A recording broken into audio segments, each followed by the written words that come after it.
Hey, good morning. This is Joe from Citrus County Porch Life, bringing you the AA word of the day. And the word for the day is I don't run the show. And the day is February 10th, 2025. When we became alcoholics, crushed by a self imposed crisis, we could not postpone or evade. We had to fearlessly face the proposition that either God is everything or else he is nothing. God either is or he isn't. What was our choice to be? And that quote is from the Big Book of Alcoholics Anonymous, the Big Blue Book, page 53. Today, my choice is God.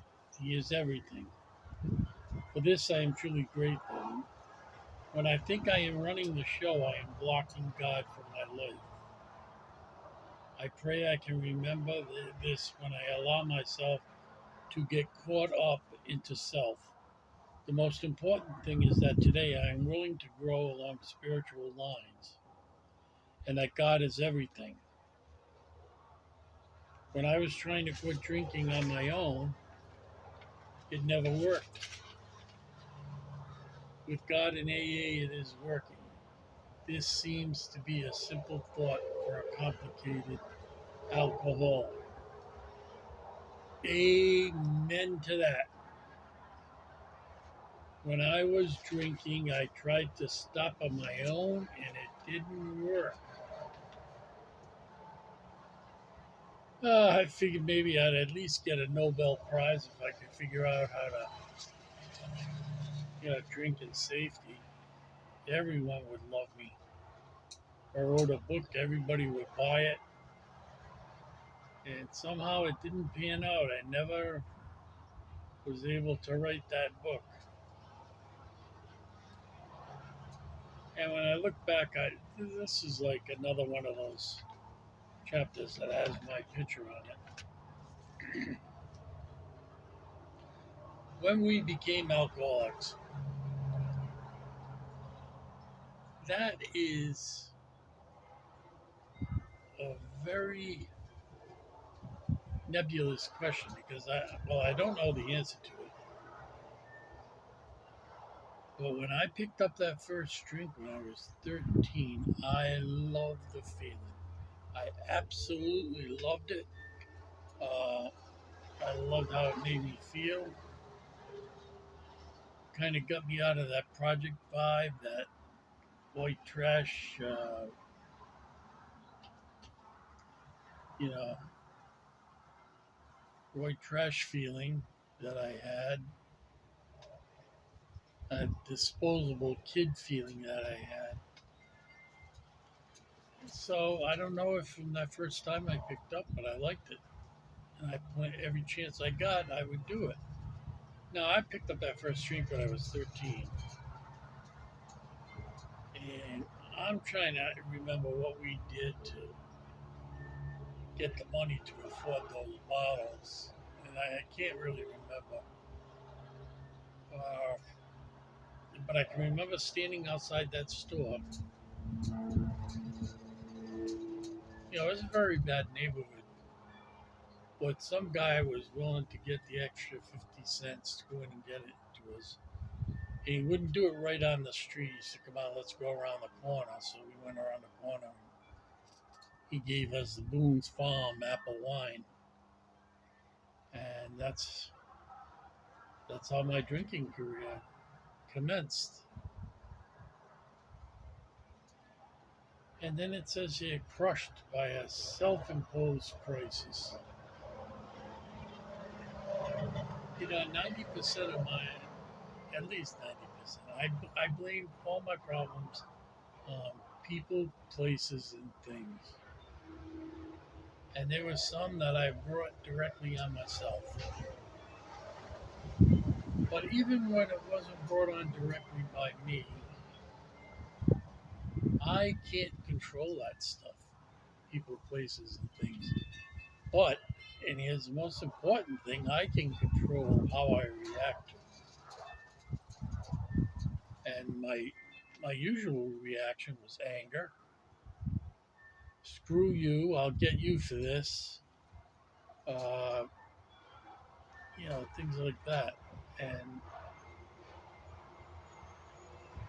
I don't do that any longer. But I didn't, like I mentioned many times, that I didn't pay my taxes when you deliberately didn't pay them. I was a young guy, and I just couldn't see filling out forms for where they owed me a very small amount of money. I figured it would cost them more to print the check than it was worth, and then to process it. And then when the lady called me up and she said, "Mr. Gilbert, you cannot just not pay your taxes." She said, "How old are you?" And I told her I was 19. So she came down a little, and she says, "You can't do it that way. They got to know what you're making." And so she says, "You come down with the papers, get them at the library." That was the day, in those days, you could either go to the post office or the library. And with my extensive income, I filled out the easiest form. I didn't have any interest income. I didn't have any stocks or portfolios or anything at all. All I had was what was on my form. So I went down. We did it. But I resented her. Instead of changing my attitude, what is she making me go through all this stuff for? And I worked third shift, but so I couldn't really take the day off and say I was stuck at the tax office. And that got me mad because I wanted the day off to fix the problems that I did. I would get paid for it. And that's how my contrarian mind worked back in the day. Uh, Always blaming someone else. And then when, I couldn't assign blame to anyone, never thinking, well, why don't you just change your attitude, be nice, get it done, and you'll be over it. That didn't occur to me as one of the options that I had. So this quote from Alcoholics Anonymous, page 53, was definitely me. Uh, yeah, I knew, in the daily reflection, running the show, I am blocking God from my life. It wasn't like I was blocking; I just wasn't using. I prayed to God. Like I said, from the first moment that I formed the thought, it was that God exists, that He exists, and it's just that what am I here for? And having the nun,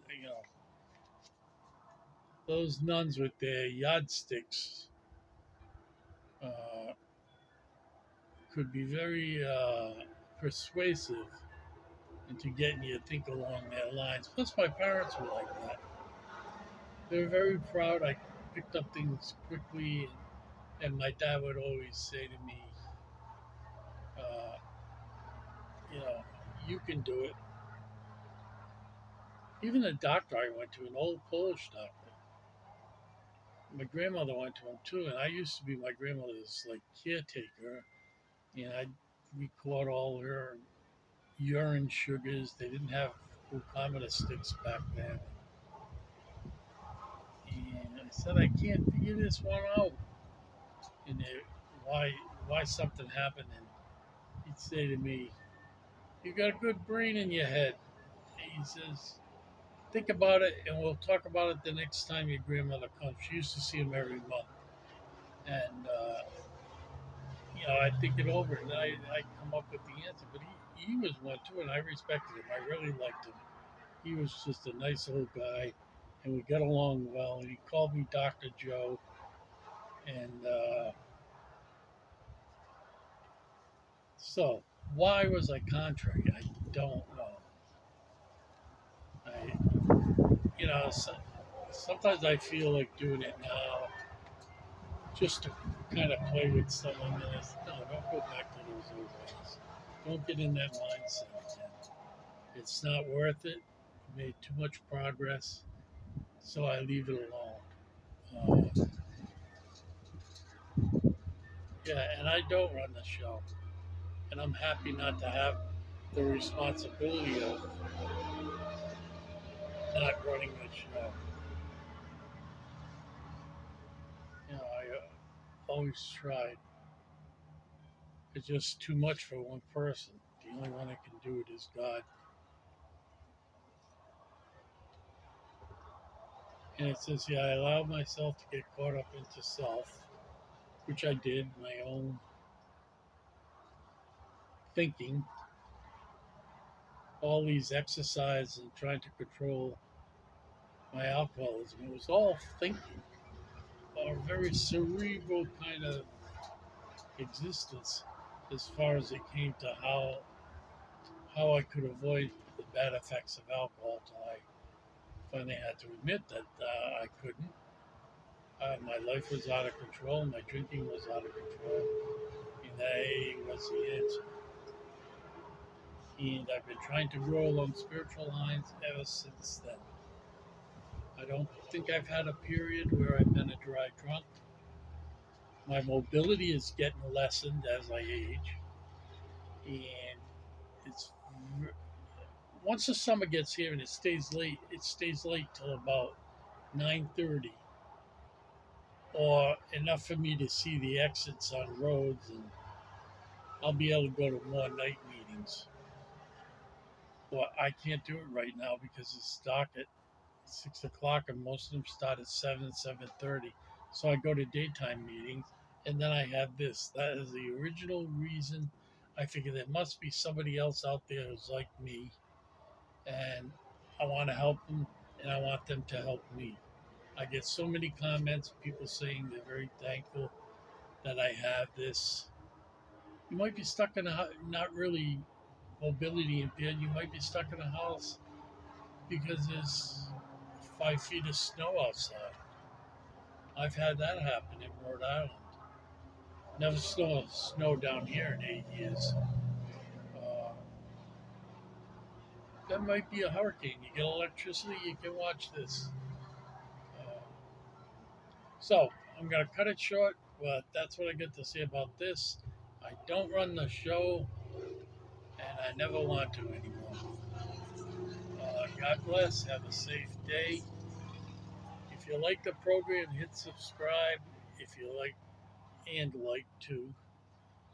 I'm starting to pick up viewership, which is nice because they send me these notices that I have like a toolbox of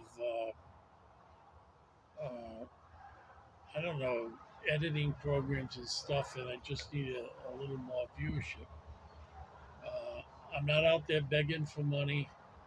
I don't have like a membership where you can get closer to me if you pay so much money and we can talk one on one. What I have to say, to all people who think they have a problem with alcohol. And I want to help anyone, and I don't want money to be a barrier. And I think this has been working out well. I don't do any editing, so you see a lot of raw uh, things happening, random things happening in the middle of a video, but it's okay. It's life. Some videos are so polished. They got 3D effects, and it's raw like an AA meeting. You never know what's going to happen at an AA meeting, who you're going to meet, what story you're going to hear. So I like to keep it like that. So God bless. Have a safe and sober day.